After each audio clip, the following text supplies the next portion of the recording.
Namaskar.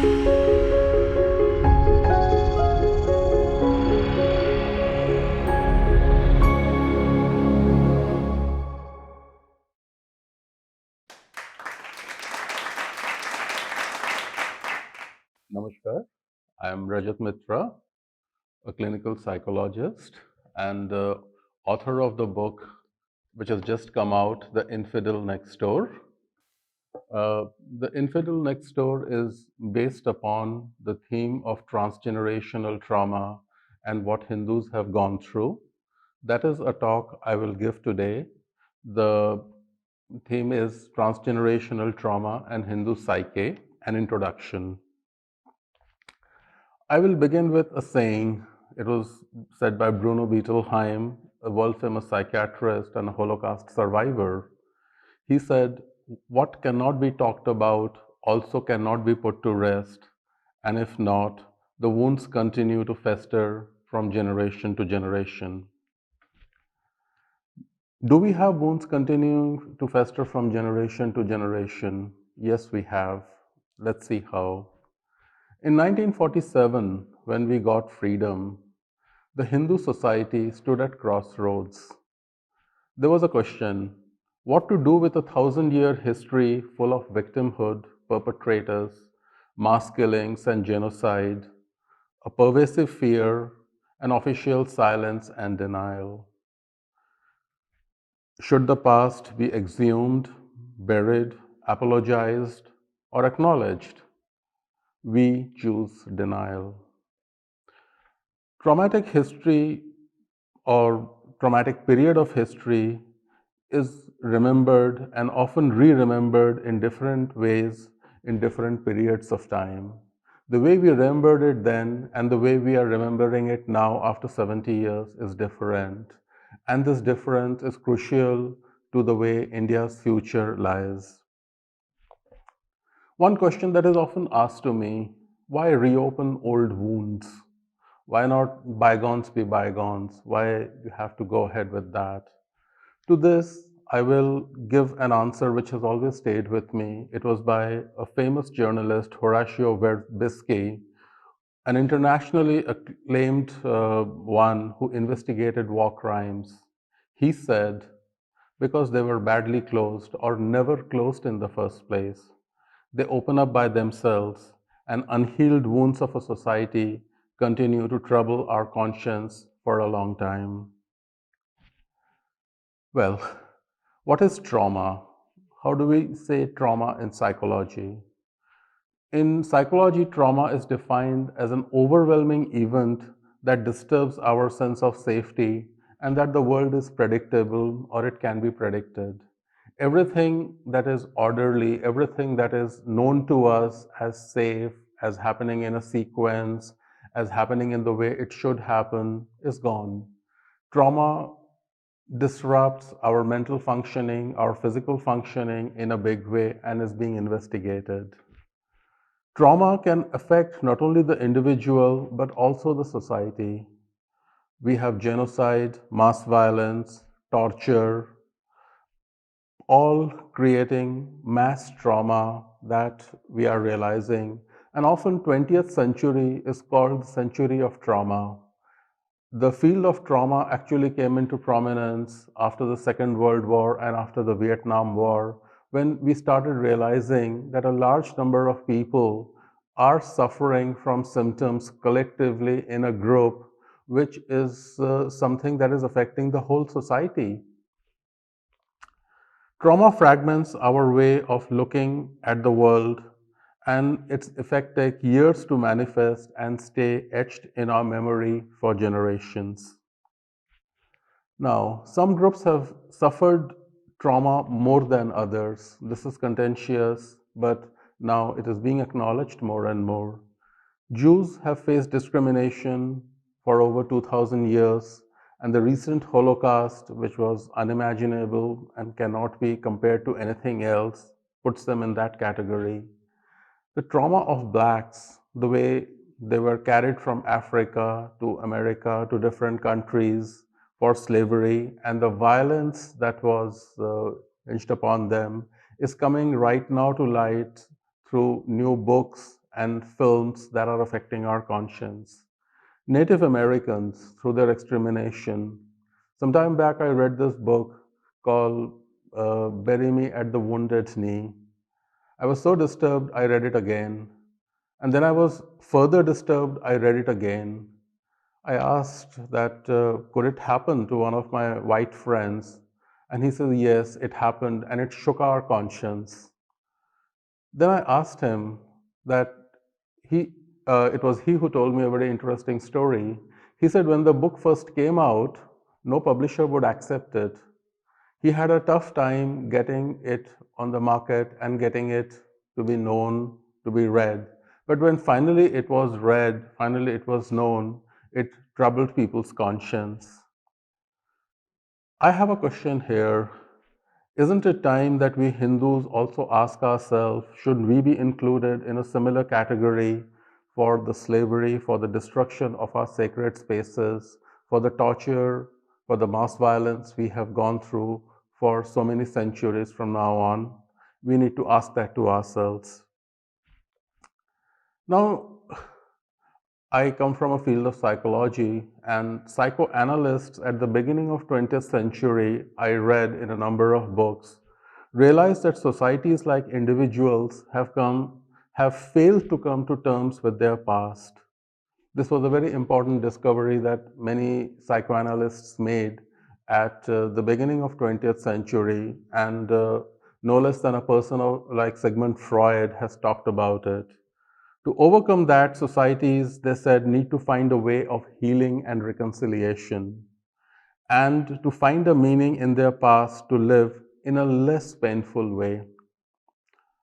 Sigmund Freud, whom I just quoted, he said on writing in his books on civilization that what do we do with our past that cannot be willed to disappear from memory, yet remains a source of enormous suffering for our future generations? This was a question that generations of psychoanalysts asked but could not answer at that time for the very simple reason that trauma, genocide, post-traumatic stress were issues which were not known at that time, and they were deeply political issues. Because if you were to talk about trauma, you have to talk about colonialism, you have to talk about what the major powers of the country are doing. Now, as you can see that I'm showing you a picture, I'm sure that many of you have seen this picture. It is that of Birla Temple. It was something that I discovered about Birla Temple as a child, which has stayed with me and which was a beginning of this journey. My father taught in a school next to Birla Temple, and very often I used to go there and play. And one day I noticed that a white couple was fighting with a guide. They were saying, why have you got us over here? So, and the guide was, in his characteristic way, was explaining, sir, this is the biggest, the most beautiful temple. And the couple was saying, but this is a very new temple. We wanted to see some old medieval temples. So why have you got us this? And the guide was saying, so there is no medieval temple, all gone, all destroyed. So they said, what do you mean all destroyed? We're all gone. Isn't there no medieval temple in Delhi? And the guide, he shook his head and said, no, sir. I asked this to my father when he came to pick me up. I said, I mentioned this conflict that they were having, and I said, don't we have any medieval temples in Delhi? My father said, who was a historian himself, there is one, it's called Yogmaya Temple, but it's a very small one. There is no big temple. So in my childhood, as a child, I asked in a very naive and curious manner, but why isn't there any old and big temple in Delhi? My father's answer silenced me. He said, we don't talk about such things. But that question stayed with me. Why don't we talk about such things? As I grew up, I studied history. A question began to haunt me. Did Birla Temple end an era of terror in Hindus? And today, as a psychologist, I believe, yes, it did. I'll share how. As you can see on the plate, the Birla Temple was the first large temple to be built after almost 1,000 years. It was built in 1939 when the freedom movement had begun to connect Hindus to their roots and nationalism was at its peak. Did the nationalism give the courage and inspire the Hindus to finally overcome their terror and build the massive temple? I wondered. And there was something else. No less a person than the father of the nation, Mahatma Gandhi, was called to inaugurate it, right? But there was something else that struck me. There was no emotional reaction or outpouring amongst Hindus for such a momentous event. And when I asked my professor that why was it so, he says you can explain this on the basis of dissociation. When a society has gone through mass trauma for centuries, they dissociate. They are unable to show an outpouring of emotions.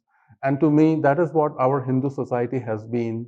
There has been very little outpouring of emotions. The silence with which we survived still carries on. Why have we Hindus been scared of building new temples for 1,000 years, right? I mean, in Delhi, if I see the city from where I come from, the oldest church is in Kashmiri Gate. It is 250 years old.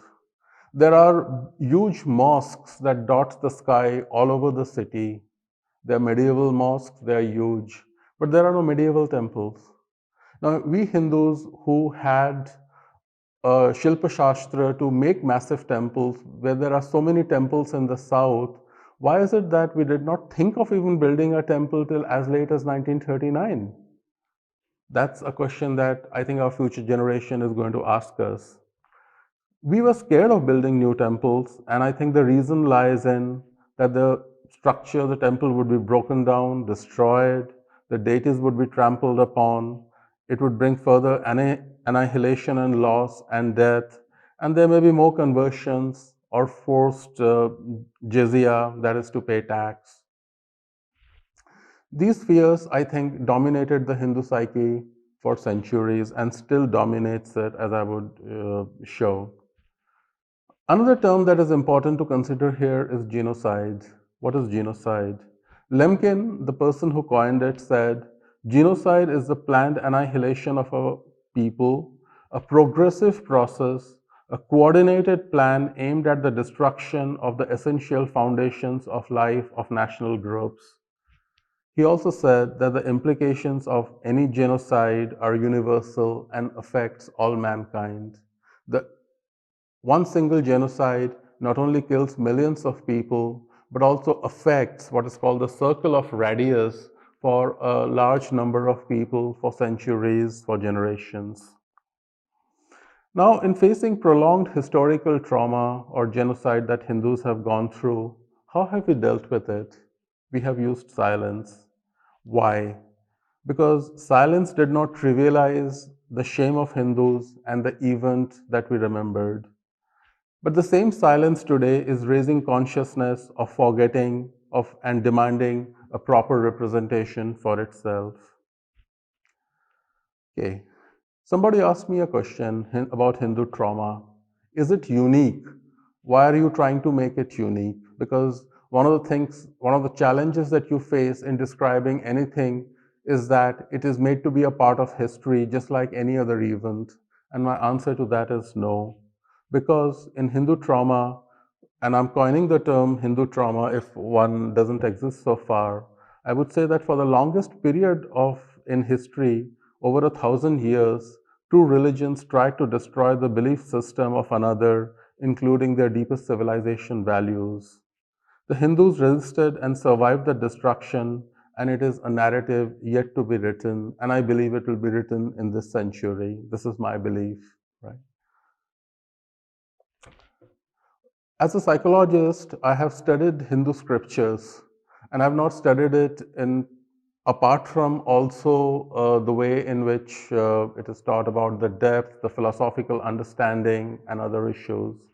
I realized that Hinduism teaches self-realization and mastery over the body, the control over the body in a very different way. Hinduism is a survivor's religion. It teaches you how to survive. Hindus can survive anywhere. They survive very easily far easier than other groups, and that is something which is also shown around the world. Our texts teach survival and how to make oneself into a survivor. Gita, Upanishads, and Vedas teach us how to face almost every kind of adversity and cruelty with equanimity. I'm often struck with in our religious texts that how much mention of cruelty, how much mention of trauma, of torture is given, and also at the simultaneously at the same time a sense of equanimity, how it can develop over that. I am reminded of an incident where a woman was walking on the streets of Paris during the Second World War, and bombs were, falling all around her. And this man came and he grabbed her and said, "Are you crazy? How come you are not, running away like everyone else?" And her answer to him was, "I have just read Gita. I feel a sense of calmness inside that tells me that my spirit is eternal, so I'm not scared like you." I read this example and I said, okay, this woman learned how to get control over herself by Gita in that crisis when everything else was falling apart. Our religious texts really do that. Now, that is something that also explains something very important from history. Hindus went through torture and abuse, yet held on to their faith while faiths in other countries collapsed and converted to Islam and Christianity. Okay. The philosophy of detachment from the body and soul being eternal, as said in Bhagavad Gita. The philosophy may have helped the early Hindus to withstand torture on their bodies when asked to convert. We are all familiar with that stories, but we don't know how did they survive so much torture. I'm in I'm married in a family where there are many Kashmiri Pandits, and I often hear stories about how Kashmiri Pandits were tortured and asked to convert in medieval times. And they bore the torture. Yes, a percentage of them converted, but a large percentage also did not convert. And I used to always wonder, where did that resilience come from? And I realized that probably it came from meditation, turning inwards, which can bear any amount of physical pain far in excess of the common ground. And that is something which modern psychological researchers are also showing, that people who have turned inwards, who meditate, can bear far more torture, abuse, deprivation than a normal person, right? Is this what also helped us to survive? Otherwise, how come with all the attacks, all the destructions carried upon us, we still survived and we are still holding our essence right now? The Sikh Guru's meditation on the nature of death helped them to bear torture in not so recent past. I was told by some of my Sikh friends that how they bore torture, were forced to convert, but they meditated, and the meditation helped them to calm down and bore it. I do not have any other example in the history where people were asked to convert, they bore the torture, and they went through it. It is something that I think that we need to study and we need to investigate our history and heritage, and that meditation and our dharmic principles helps us to survive. Viktor Frankl, a psychiatrist, a world famous psychiatrist who wrote Man's Search for Meaning, he said after surviving the concentration camp, when a man discovers why he exists at the deepest level, he can learn to survive almost any experience and transcend it. Did our sacred books prepare us for it, knowing that it may happen to us one day? Yeah. Now I'll talk about the main theme, which is the transgenerational trauma. Transgenerational trauma refers to the thoughts, feelings, behavior that are generated from the experience of survivors and then transmitted to their children through silence, under disclosure, observation, and reenactment. The definition was given by Anna Koroff-Michel. It is lodged in the collective memory of people. I'll share a story here. I was working in the Kashmiri Pandit camps with my wife, and one day when we came out, we were accosted by a Kashmiri Pandit man. He asked aggressively, "Why do you come here?" I said, "We come here to work with the trauma of the children who are in the camp." He said, "Do you understand our trauma?" I said, "We are trying to." He said, referring to the camp which was behind us, "Do you know the name of this camp?"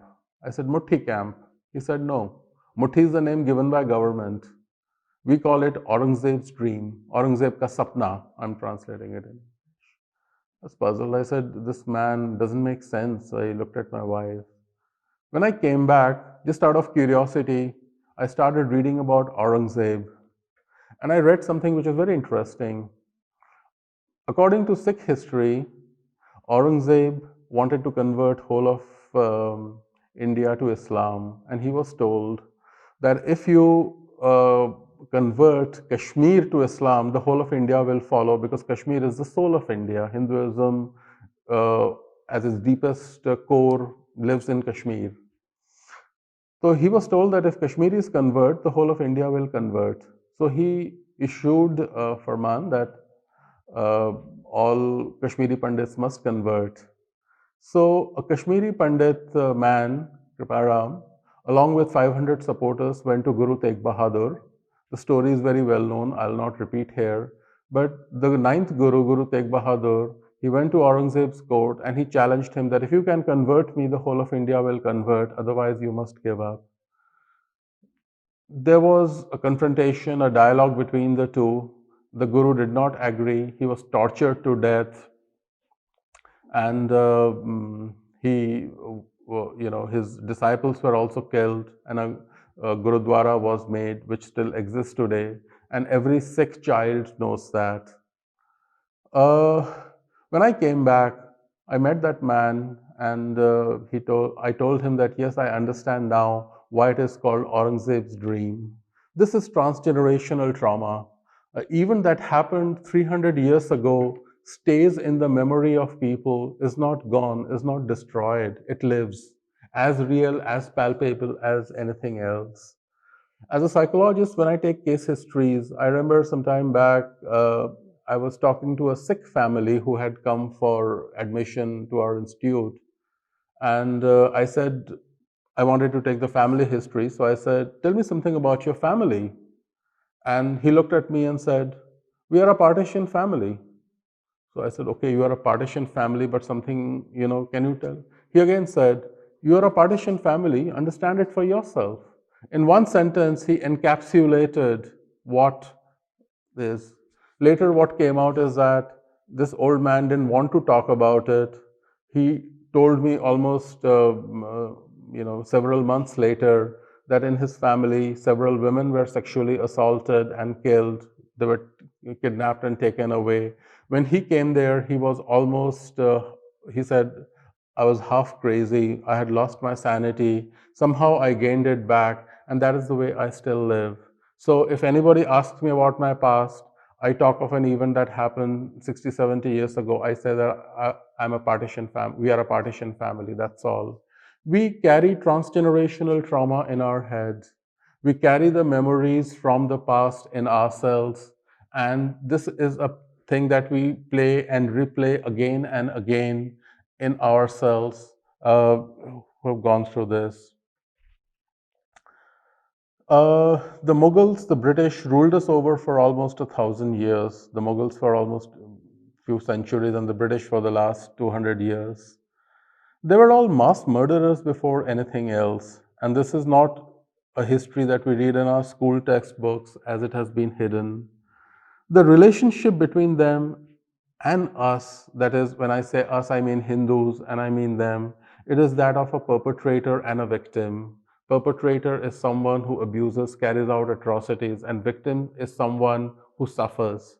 That has been our history.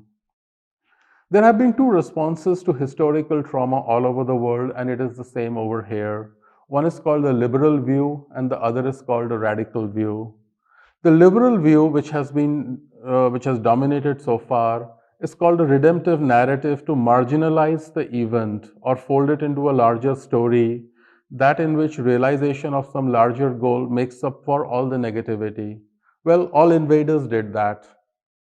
Invaders are like that. They tried to convert. If you're talking about destruction of temples, Well, invaders do destroy temples. They were destroyed because there was a lot of wealth and gold and all that in that, right? And this is something invaders have done everywhere. That's called the radical view. Sorry, the liberal view. The second view, which is usually called the radical view, which is that the event reveals a traumatic violence, and that is key to understanding the history of a nation.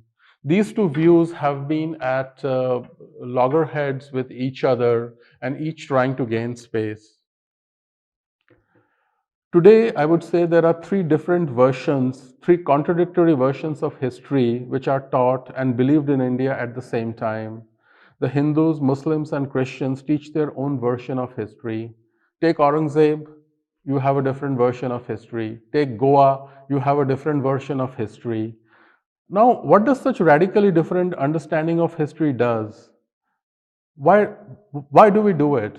Because it attempts to hide atrocities. It attempts to hide a truth that has existed. And if it is not brought out, unfortunately, it can lead to future violence. And it is important that we think of that. Now, our historians, and I'll call many of them Nehruvian historians, I believe they forgot one very cardinal rule of history. The cardinal rule is that it's the ordinary people who remember, even if they are ordered to forget. They, I, I have some friends who are historians who belong to this school, and they say, we have written history. Why don't people believe that? Why is it that there is some other, radical people trying to imagine? I said, these people, they are not radical. They are ordinary people, right? The second thing which they forgot is that children and grandchildren of survivors do not disappear and carry their stories forward.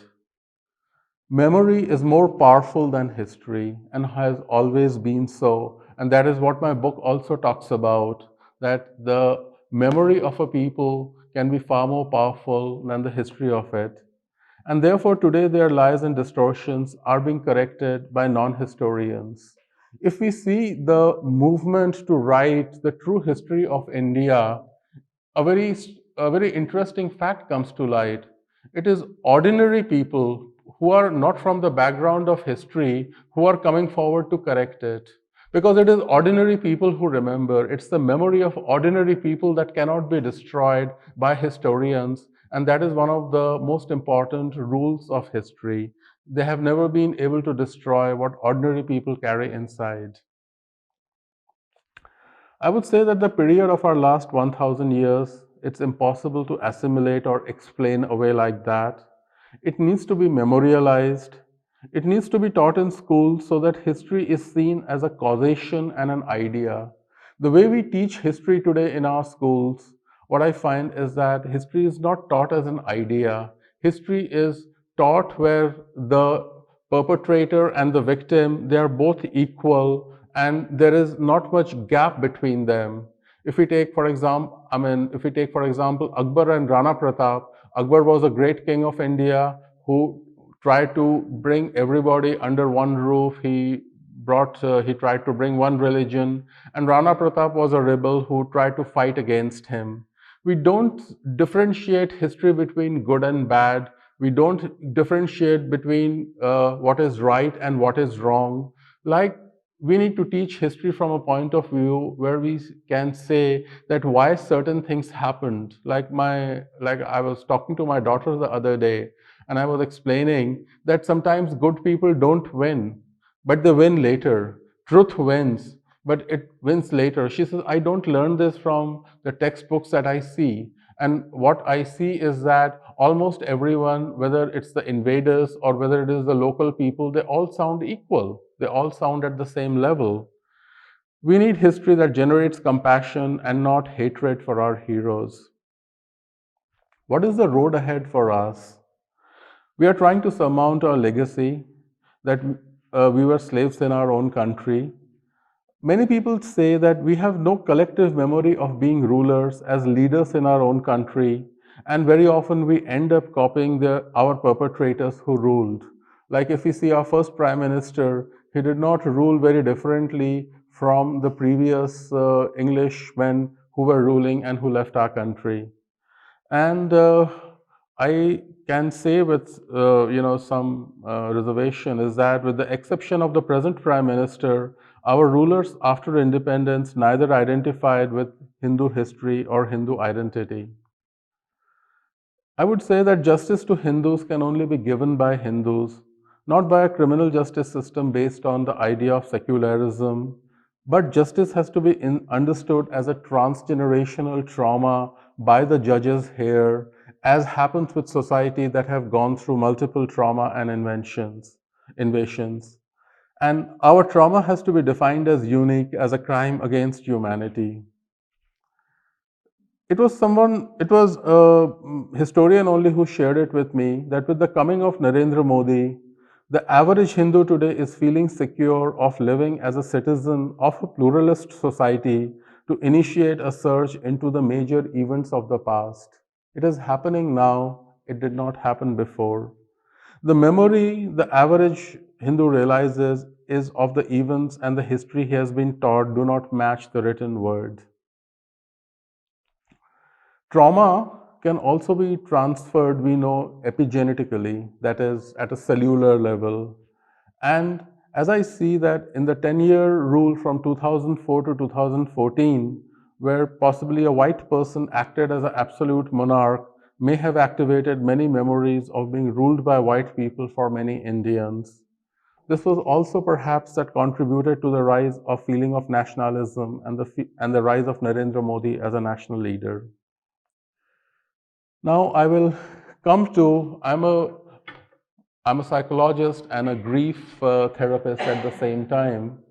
And I was talking about grief one day in a group, and there were a couple of Kashmiri Pandits sitting there. And one of them shared that, just the way we have gone through losses and grief in our life, Hinduism has also gone through grief and losses. And he said, I can identify 7 deep losses that Hindus have gone through in the last 1,000 years. As you can see in the chart, the first loss is called the loss of honor, apman, humiliation or insults, right? It was from slavery, it could be from sexual slavery, it could be from that we could not protect our women. Loss of honor is one of the most deepest losses for a race. Loss of self-respect, the second loss of jazia, of having discriminatory rules against Hindus, right? The third loss he mentioned is the loss of sacred spaces, of temples. A large number of temples have been destroyed in India in this period, whose remnants are still there. This is one of the deepest losses that our civilization has gone through. The loss of fellow Hindus through conversion, through death, through killings. He said that in our family, several generations ago, people were forced to convert to Islam. We know them, but it is a loss that stays with us, that we realize that we could not do anything about. Loss of territory, land, and the last one is loss of knowledge, art and culture, university and libraries. And the last loss is the loss of control. Today, we suffer from loss of control. We have, even for example, the constitution that we have from Article 25 to 26. If we go through that, we find that Hindus are at a disadvantage. We don't have control over our religious institutions today. We don't have control over many aspects. And if we can talk about it, we realize that this is something that very often makes us feel helpless. I learned loss of control first time when I was working in the prisons. Uh, Many of them shared about loss of control. So I was trying to understand that, and one of the prisoners said, "Sir, you want to understand loss of control?" I say, "Yes." He says, "Go back home today. Don't close your door from inside. Ask someone else to lock the door of your home from outside and try to go to sleep. Come back to me tomorrow and tell me how it was for you." He was right. I could not sleep for a long time. Then I had to finally open the door and then close it from inside. When I came back, he said, "Sir, every day when we prisoners go to sleep, Our doors are closed from outside. That is why we don't feel that we have any control over our lives. And it struck me that as a race, we also don't feel that we have control over ourselves. We don't have control over many institutions, many places that we should have control over that other religions have, right? And it is actually a continuation of what has been going on over for centuries, except that it is now couched in different ways and different terms, and most of us are indifferent towards it. There is this grief chart that you can see behind. This is something that is from my personal from that group, where he drew this top, where he drew this bars and showed it. Okay. As I said, I'm a grief therapist, and I will briefly talk about attachment and grief and how this links to us as a society. All bonding starts with proximity. Proximity means closeness when we get together. It leads to bonding. Bonding is not permanent, as we know. Whether after 5 years or whether after 50 years, we have to separate from each other. In every relationship, in every group, we separate. Separation is an important issue. And for us, for Hindus, over the last 1000 years, we were forced to undergo many separations. Separation from our temples, from our lands, from what we believe in, from our heritage, from our libraries. They were destroyed one by one in front of us, from our faith. So, and all these separations were sudden, they were forced upon us, and the grief of that still remains, but we don't show it. If we did not show it, what did we do with that grief? We stayed in denial. And that denial today has broken. I noticed that in the last 5 years, I would say that denial has given rise to rage and anger and protest. It has also happened with the coming of internet. It has also happened because now we realize that we have been cheated, let down, our history has been misrepresented. So there is a rising rage and protest that is rising, that is coming up in the Hindu psyche today.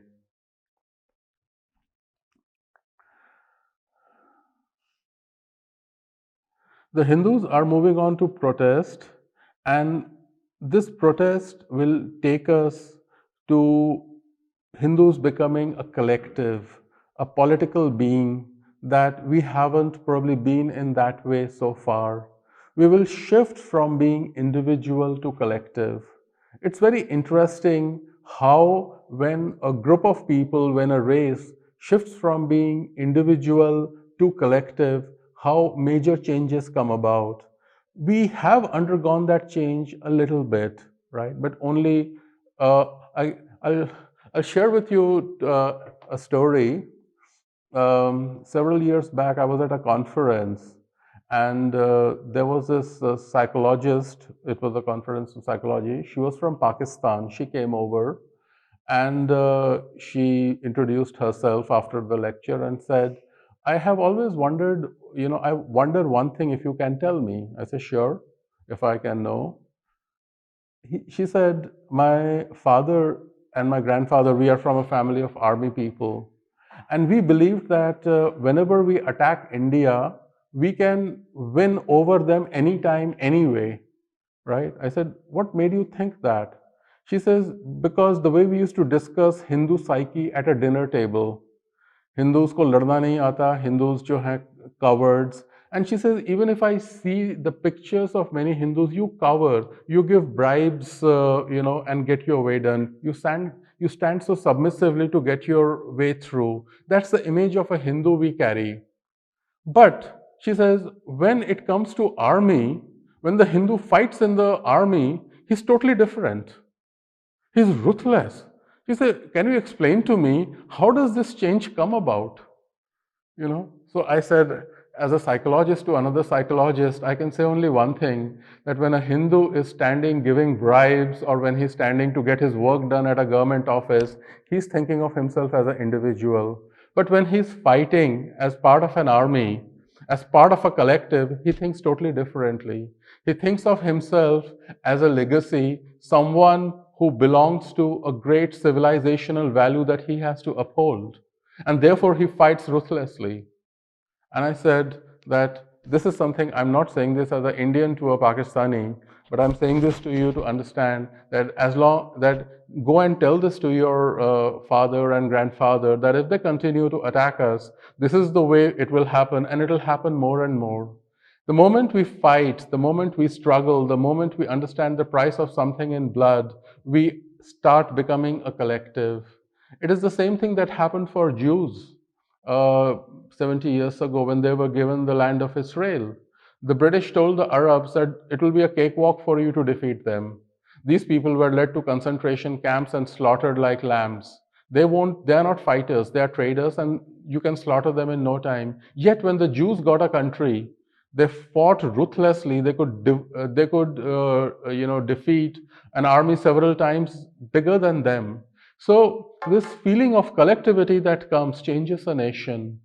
And it is important that we realize that and bring it upon ourselves to become a collective today, so that not only we fight like that in the army, but in every area of life.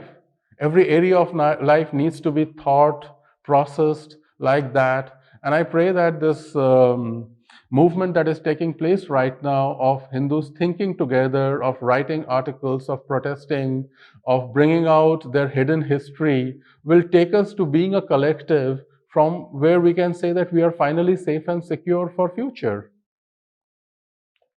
Okay.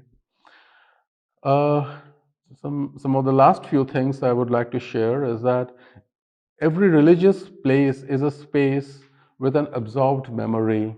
Every temple which has been destroyed has an absorbed memory. Like if we see Somnath, it had an absorbed memory that doesn't die, right? The temple, the sacred spaces, they bring together as people and give us a political, social identity that we may have lost for our social regeneration. Uh, I talked about how different people have undergone suffering. I did not, I can only say that Hindus and Buddhists have undergone a suffering that followers of other faith, Islam and Christianity, I haven't gone through. They will not understand because it has not been a part of their experience. I was discussing this once with a Muslim friend, and he says, "Why do you feel that, we will not understand? Why do you say so?" I said, "You haven't understood it for so far. You haven't thought of as a body, as a group, that what we have gone through as a result of our destruction of temples, as a result of destruction of our libraries over centuries. There has been no interfaith dialogue to apologize, to deal with that." I want to share a saying here, which I like very much. It's by Alexander Solzhenitsyn. He said, "A man who is warm cannot understand the pain of a man who is cold." He wrote it in his book. So those who are warm cannot understand the pain of others, those who are cold. So we, the Hindus, we have gone through that pain of being cold. Those who have been warm, those whose places have not been destroyed, those who have not had faced beheadings because they were asked to convert, I believe that they may not understand this trauma that we have gone through. I would say that the loss of political rights and spiritual power, which has stayed separate in India, cannot be and should not be separated anymore. I was speaking to a friend of mine who is a Native American psychologist, and we were talking about how Native Americans surrounded the spaces where they used to bury their ancestors and which were sacred for them. And when they wanted to claim that, that was near the Dakota pipeline, people all over the world, intellectual, leftists, communists, everyone said, no, they must be given back, right? Now, I show the same picture of Ram Janmabhoomi, where there was a mosque, and I say, this is also a sacred space for Hindus, right? If Hindus go and gather around, why do they become hoodlums or ruffians or people who they are gathering around a sacred space? This space has a memory that has not been destroyed. Why, why in one example we are seeing it as the memory of a sacred space, but in the other we don't. We condemn for people who go there and trying to reclaim that space. Why this thing? So the answer probably comes from the fact that we haven't ourselves probably learned to see and define these places as sacred spaces with a memory. We need to do that. For all the temples destroyed, we need to call them sacred spaces with a memory that has not been destroyed, that lives with us. Right? Memory surrounds us and defines us. It's an essential dimension of religion and is inherent in the definition of religion. This was said by no less a person than Sean Launders, one of the world's topmost authority on religious identity. And what Milan Kundera said, the struggle of man against power is the struggle of memory against forgetting. We need to remember that. Why is it that in India right now, we suddenly are focusing so much about our memory, about what happened in the past? Because great changes are taking place in our society. Whenever a society goes through transition, whenever a society goes through a big change, the role of memory becomes important. People begin to remember. Like, for example, when 9/11 happened in USA, suddenly a whole lot of memory studies came up that tried to see the roots of many things that people were not bothered about before till that time. So it brings about a change. Now, in India, there is a rupture in our relationship with our past that is taking place. And this rupture is becoming bigger and bigger. And therefore, the more this rupture becomes bigger, the more also we will fall back upon our memory and try to reconstruct our history. Right? As I said, that religion and sacred space have a close relation. I want to ask a question. What would be Judaism without Mount Sinai and Moriah? What would be Christianity without Bethlehem or Golgotha? What would be Buddhism without Sarnath? What would be Islam without Mecca and Medina? And last, what has Hinduism been without its sacred spaces? Right? That's a question that we need to ask. History and memory is a contentious topic, and I would read from Pierre Nora, one of the greatest scholars on memory. Pierre said, "Memory is life, born by living societies founded in its name. It remains in a permanent evolution, open to remembering and forgetting, susceptible to being dormant. History, on the other hand, is reconstruction, always problematic and incomplete, of what is no longer. At the heart of history is a discourse antithetical to spontaneous memory. History is suspicious of memory and its true mission to destroy it." I will finish my talk with giving a similarity between Adolf Eichmann trial, of which you may be knowing of. Adolf Eichmann was a man responsible for the murder of millions of Jews. One of the things that was decided in his trial was that the trial should not be based on documents alone or numbers or statistics. When the trial was going on, the focus became how many Jews killed, how many, what are the documents that show that? And the Gideon Husner, who was responsible for the judgment, he stood up and said that this trial should not go into numbers, statistics, or documents. This should go into ideology if it has to succeed. Because what Hitler, what Eichmann did was based on an ideology that some races are subhuman and don't deserve to live. That's the ideology that this trial should fight, so that it's something that is nobody's able to do that again. And understood that this trial was there for Jews to reclaim their identity.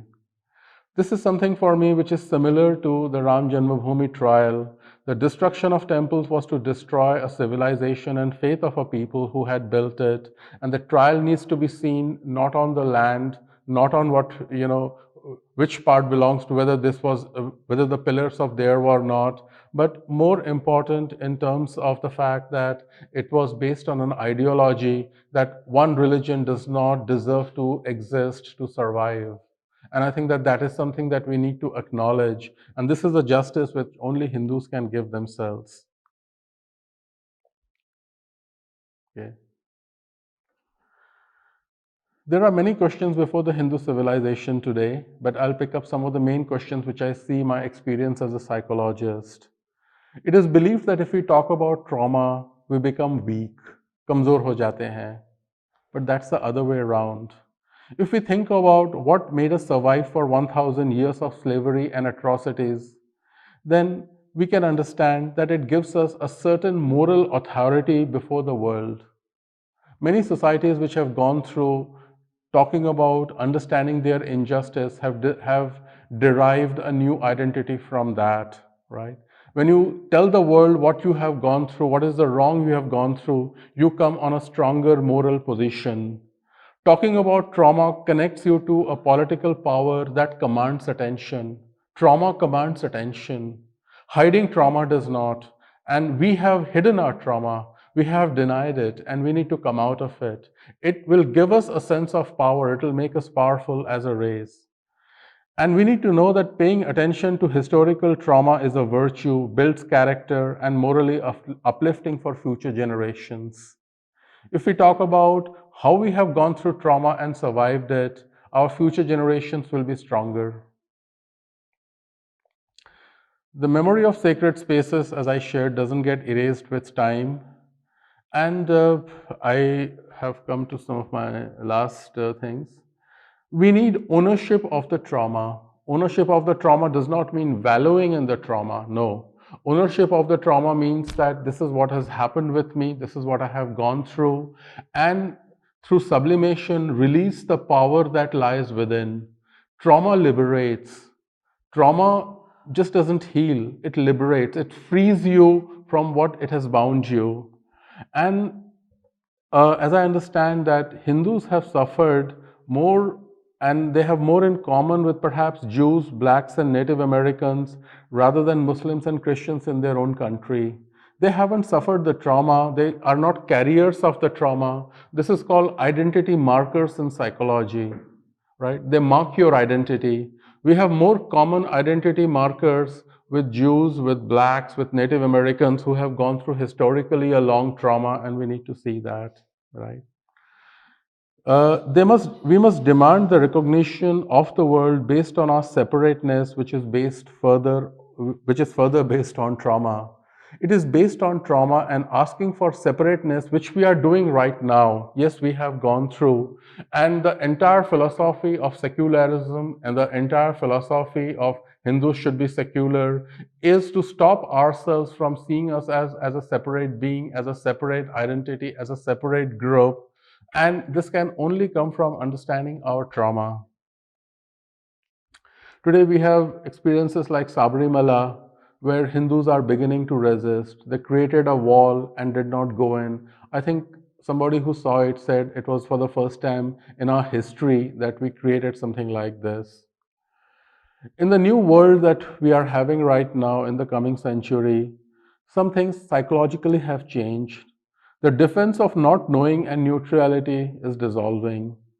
Knowledge anymore cannot be sealed anymore like it could be done in containers through censorship or propaganda. You cannot seal knowledge anymore. People also cannot be bystanders or witnesses. You get involved. And the democracy of global information is influencing history and memory. The internet is cracking many a lie.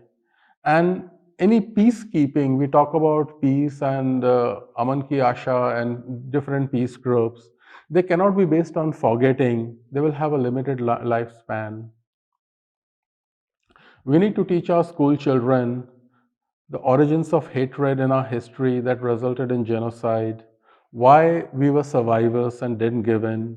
We need to teach causation, and we need to build a national commitment through acknowledgements, apologies, and memorials. Last, I would say that all the things that I shared in this are covered in the book that I wrote. All the 7 losses that I talked about in Hindu civilization are covered in this book. I'm a psychologist. I at first wanted to write a non-fiction, but then I realized in a non-fiction, I can only cover the story of few people, maybe 1, 2, or 3.